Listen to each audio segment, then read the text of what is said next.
Okay.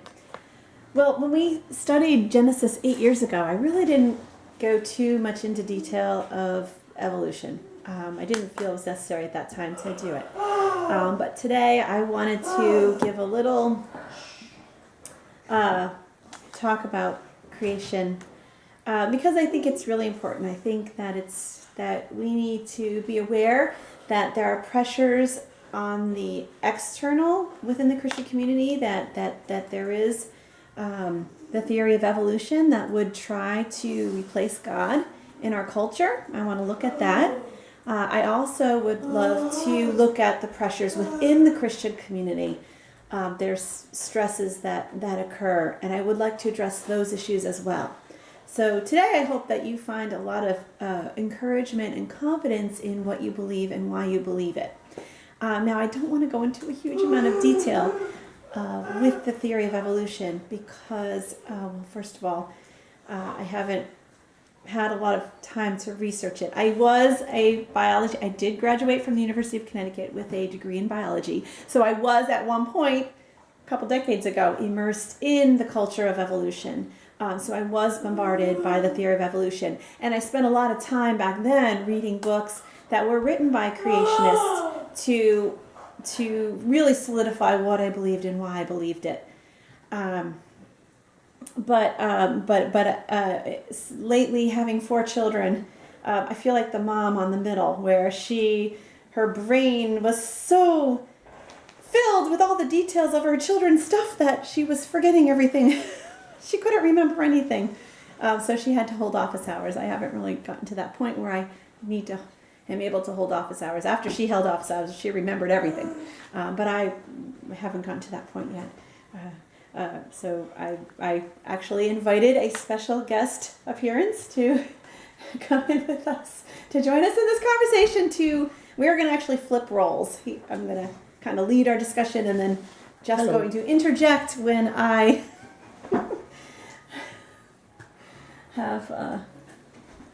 when I stumble or forget something. He's going to fill in the gaps. The polls. Lori did a little bit of research in the polls for her demographic, which seemed to indicate that you needed a gorgeous male partner to go with her. Lori couldn't afford that, so she settled for comic relief. All right. This is hard when you've got your son going like this. Okay. My first point is you are intelligent to believe in an intelligent designer. This actually runs contrary to the popular opinion of our culture, where the predominant notion is that believing in a creator is not only stupid, but it's a crutch. And I would really like to flip that on its head and show you that it takes more. I think when we're done with this, you're going to agree that it takes a lot more faith to believe in the theory of evolution than it does a creator.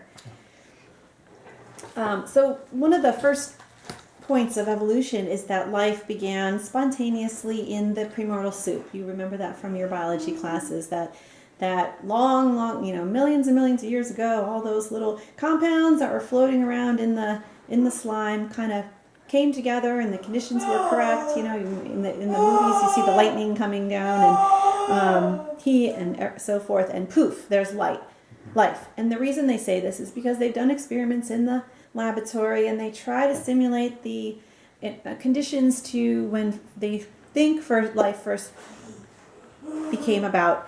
And in the lab, we've been able to create an amino acid or two. So there's a couple of problems with that. Well, one of the things that we talked about as Lori and I were going over this is really that kind of experiment only proves intelligent design.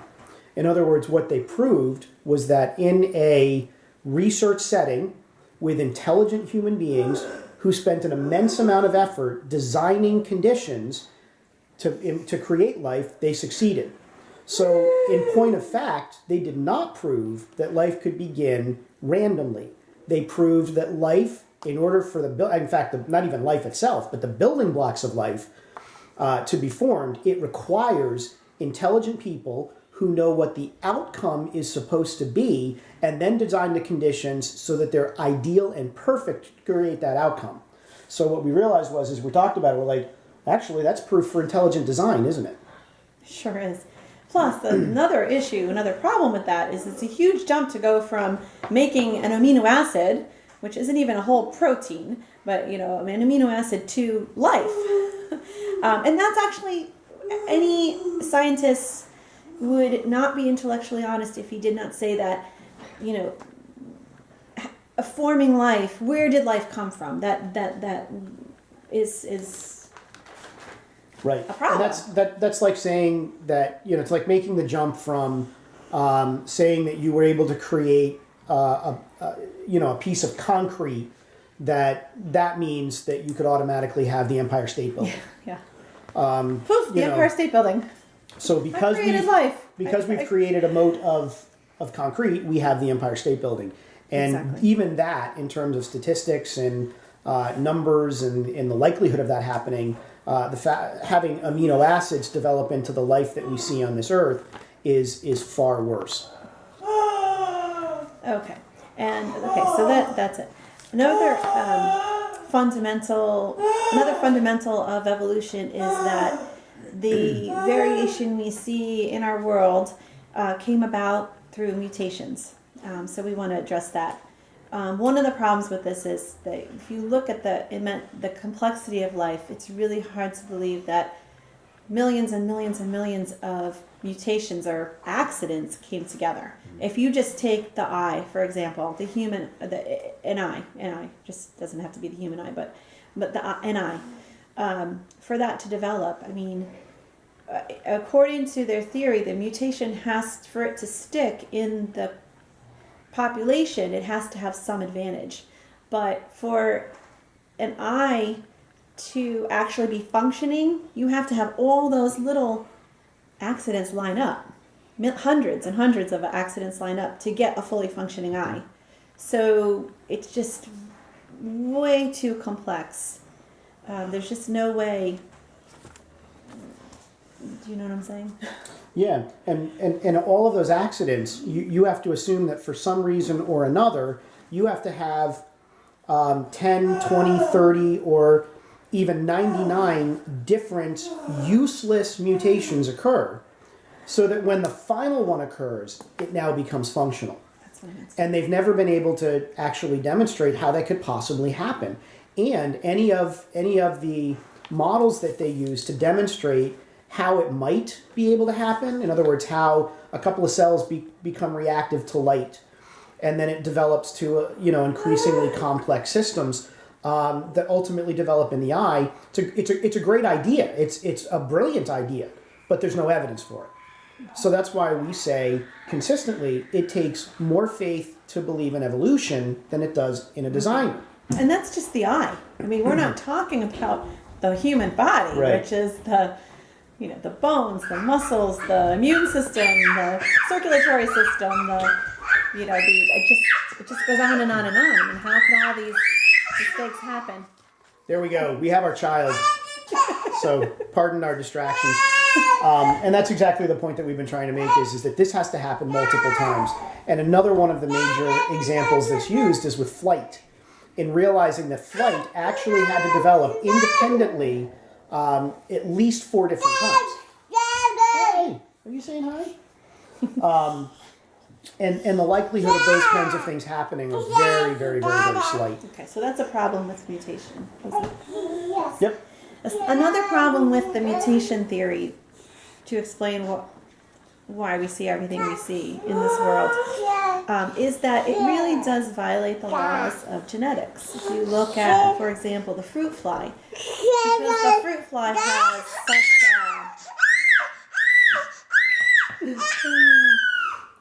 Take her up, please. the fruit fly has such a short lifespan, they can, in the lab,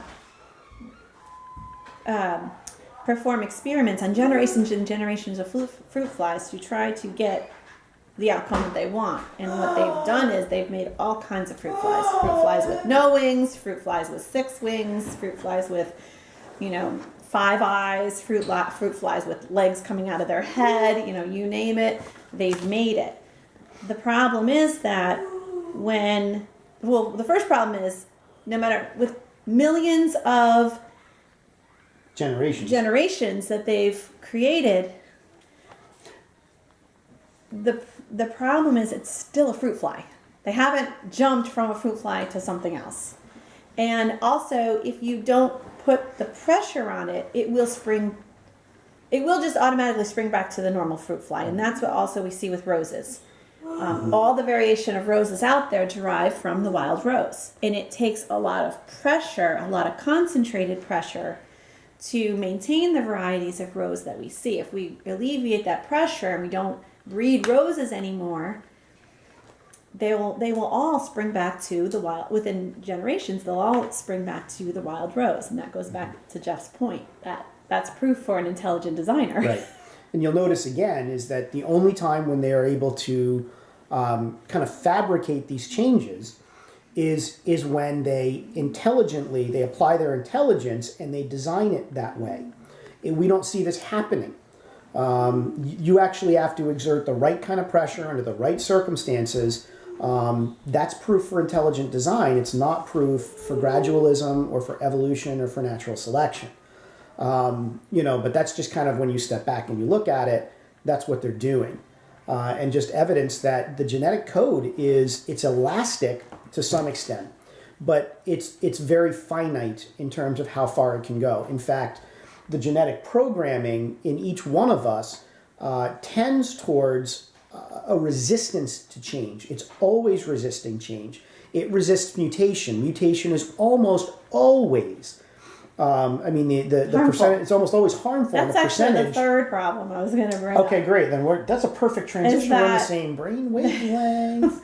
That mutations are most often harmful to the organism, not helpful to the organism. Right. And even to back it up further, another issue with evolution, when you say that organisms went from simple to complex, it violates the laws of thermodynamics. Right. You were bringing that up. Right. Okay. The second law of thermodynamics states that things in the universe always go, within a closed system, they always go from more complex to less complex. They go from hot to cold. They go from, order to disorder. Order to disorder. And just look at your house as an example. We all know that we spend more time infusing our house with our energy, in order to order it. Because if we don't do that, things fall apart, things decay, things become less ordered. And this is the nature of the universe to the extent that it's an established law. And the problem is that when we look at things like creation and evolution, evolution is the antithesis of this. Evolution states that it is the fundamental nature of the universe to go from less complex to more complex. That is a fundamental statement. Now, we know that theory runs counter to a known and proven scientific law. So they've had to actually, within evolutionary theory, one of the greatest challenges has been to figure out how can the theory of evolution somehow, some way, provide an exception to a known law. And what they've determined is there has to be something exterior to our closed system of time, space, and matter that exerts influence and moves us forward. Mm-hmm. Now, for those of you that are bright and quick on the uptake here, that's what we call God. When we talk about something that's exterior to time, space, matter, something that actually does not have to abide by the laws of this universe, something that creates order, something that provides that order, literally what science is doing is they're acknowledging the very fact that you must have a God in order to do this, but they won't admit it. They're trying to call it an exception to the second law of thermodynamics that's going to prove their theory that God doesn't exist. But they have to call upon the existence of God to do it. Interesting. So, and that's one of the things that's another example when scientists look at the fossil record, they assumed long time ago, when the theory of evolution first came out with Darwin, and I believe his grandson really blowtorched it, but they assumed that when we have species going to other species, going from simple species to more complex species, they assumed that they would see in the fossil record all these transitional species. So We have diagrams here. Yes. I'll let Lori keep going. No, go ahead. You take So it away. I'll kind of explain this first one. Hopefully Josh can look at it. But the theory that we're looking at is essentially called gradualism. And this is what, can't see it? What do we got to do? Josh needs to get that in there so he can kind of focus in on it. Okay. So keep talking. Anyway, but according to the theory of gradualism, we ought to be seeing minute, consistent changes over time that are brought out or basically by environmental stressors. So when a species experiences stress, it will change or shift or adapt in order to deal with those things, so that they're more likely to survive. And that's the concept behind natural selection. Now, in order for that to happen, we would have to, this was what, the picture right here is what it would have to look like. With each one of those lines and branches, as it goes laterally, you're looking at environmental stressors that cause it to change or shift. And what you will see is in the midst of all kinds of stressors, let me see if I can get this, Josh, a little bit more steady. With these stressors, you ought to have these periods where you get lots and lots and lots of new species, which only a few of them out of many are going to actually survive. And over time, you're going to see far more new species emerging and dying out, and only a few of them continuing to the very present. But over time, you see this diversity that's emerging. Now, this is what evolution should look like. This is what Darwin initially wanted to see in the fossil record and assumed would be there. But that's not what the fossil record looked like. So they had